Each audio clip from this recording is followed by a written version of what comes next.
Friends, आज हम लोग अपने नेक्स्ट टॉपिक की तरफ आगे बढ़ते हुए ग्लोबल वार्मिंग के बारे में पढ़ने जा रहे हैं। हमने अक्सर अपने बूढ़े बुजुर्ग लोगों से ये कहते हुए सुना होगा कि पहले इतनी गर्मी नहीं पड़ती थी, अब टेम्परेचर जो है वो बहुत तेज़ी से बढ़ रहा है या अब बहुत गर्मी हो रही है।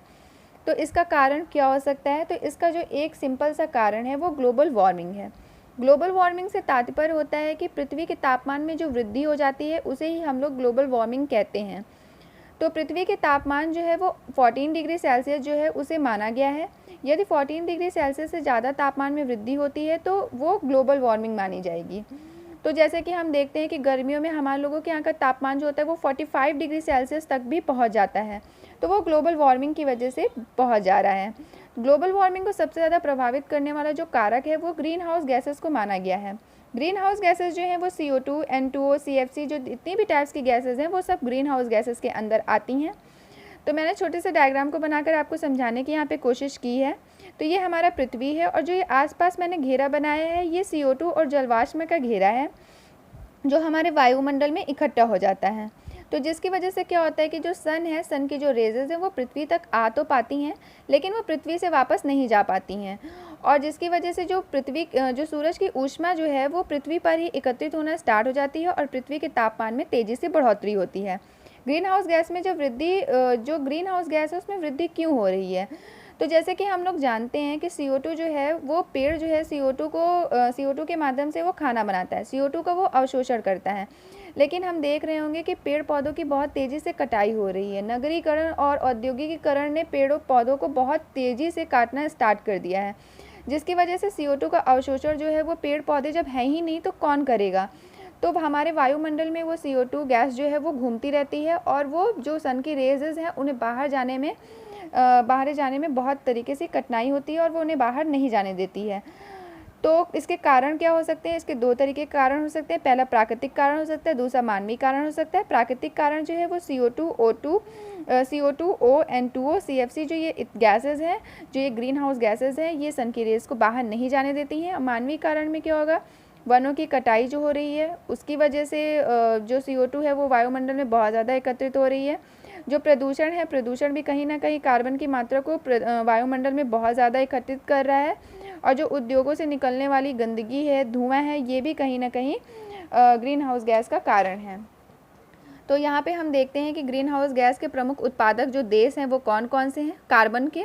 तो सबसे पहले जो आता है वो चीन जो है वो 30% कार्बन का उत्पादन करता है और विश्व में अपना प्रथम स्थान रखता है। दूसरे नंबर पे USA आता है। USA जो है वो 15% कार्बन का उत्पादन करता है, लेकिन प्रति व्यक्ति दर से अगर हम देखें तो USA जो है वो पहले स्थान पर आता है, क्योंकि USA में जो लोग हैं वो उनकी संख्या बहुत कम है चाइना के अकॉर्डिंग, लेकिन यहाँ पर कार्बन का जो उत्पादन है वो बहुत तेज़ी से किया जा रहा है। इंडिया जो है वो हमारा 7वें नंबर पर आता है। फिर इसके बाद हमारा यूरोपीय संघ जो है वो 9% कार्बन का उत्पादन करता है।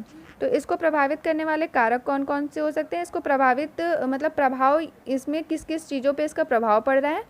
तो पहला पृथ्वी पे और दूसरा मानव पर। पृथ्वी पर क्या प्रभाव पड़ रहा है? औसत तापमान में बहुत तेज़ी से वृद्धि हो रही है। हम लोग देख रहे हैं कि टेम्परेचर जो है वो बहुत ज़्यादा बढ़ रहा है। ठीक इसी प्रक्रिया से जलवायु परिवर्तन हो रहा है। जलवायु परिवर्तन में हम ये देख पा रहे हैं कि कुछ जगह पर क्या है कि वर्षा नहीं हो रही है, वहाँ पे सूखा पड़ना स्टार्ट हो गया है। हम ये देखते हैं कि हम लोगों के यहाँ पर अक्टूबर टाइम जो रहता था वहाँ पर थोड़ी थोड़ी ठंडी पड़ना स्टार्ट हो जाती थी, लेकिन अब नहीं पड़ पा रही है। समुद्री जल में वृद्धि हो रही है। तो जो हमारी टेम्परेचर बहुत ज़्यादा बढ़ने की वजह से जो पर्वतों पे जमे हुए जो बर्फ़ है वो धीरे धीरे पिघलना स्टार्ट हो गई है, जिससे हम लोगों के टेम्परेचर समुद्री जल जो है उसमें बहुत वृद्धि हो रही है और जैव विविधता जो है उसका ह्रास हो रहा है। तो इसमें मानव पे क्या प्रभाव पड़ेगा? मानव जो है उन पे कई प्रकार के रोग हैं, और उसकी वजह से क्या होगा कि जो टेम्परेचर जो है वो बहुत ज़्यादा जब बढ़ना स्टार्ट हो जाएगा तो सूखा पड़ेगा। सूखे से क्या होगा कि जब अनाज नहीं होगा तो भुखमरी आ जाएगी, कृषि लोग नहीं कर पाएंगे, कहीं पर बाढ़ की स्थिति उत्पन्न हो जाएगी तो कहीं पर सूखे की स्थिति उत्पन्न हो जाएगी। तो इसके लिए कई उपाय जो हैं वो विश्व में सभी देशों द्वारा किया गया है। तो जैसे 1972 में स्टॉकहोम जो है उसका सम्मेलन किया गया था, जो कि सूडान में किया गया था। इसमें काफ़ी देशों ने मिलकर के ग्रीन हाउस गैस पर जो हमारी ग्लोबल वार्मिंग है इस पर विचार किया। फिर 1992 में रियो जो सम्मेलन है ये काफ़ी प्रसिद्ध है यहीं पृथ्वी सम्मेलन के लिए। तो यहाँ पर भी इस पर काफ़ी विचार किया गया। ये ब्राज़ील में हुआ था। 1997 में कियोटो प्रोटोकॉल हुआ, जो कि जापान में किया गया। इसमें कार्बन क्रेडिट की अवधारणा आई, लेकिन ये इतनी भी ज़्यादा प्रचलित नहीं हो पाई। 2015 में पेरिस समझौता हुआ, जिसे COP 21 के नाम से जाना गया। 2018 में COP 24 के नाम से पोलैंड में समझौता हुआ। तो फ्रेंड, जो ये टॉपिक है ये काफ़ी इंपॉर्टेंट है और इस टॉपिक से काफ़ी रिलेटेड क्वेश्चन बनते हैं, तो आप मेरी वीडियो को लाइक एंड सब्सक्राइब जरूर करिएगा।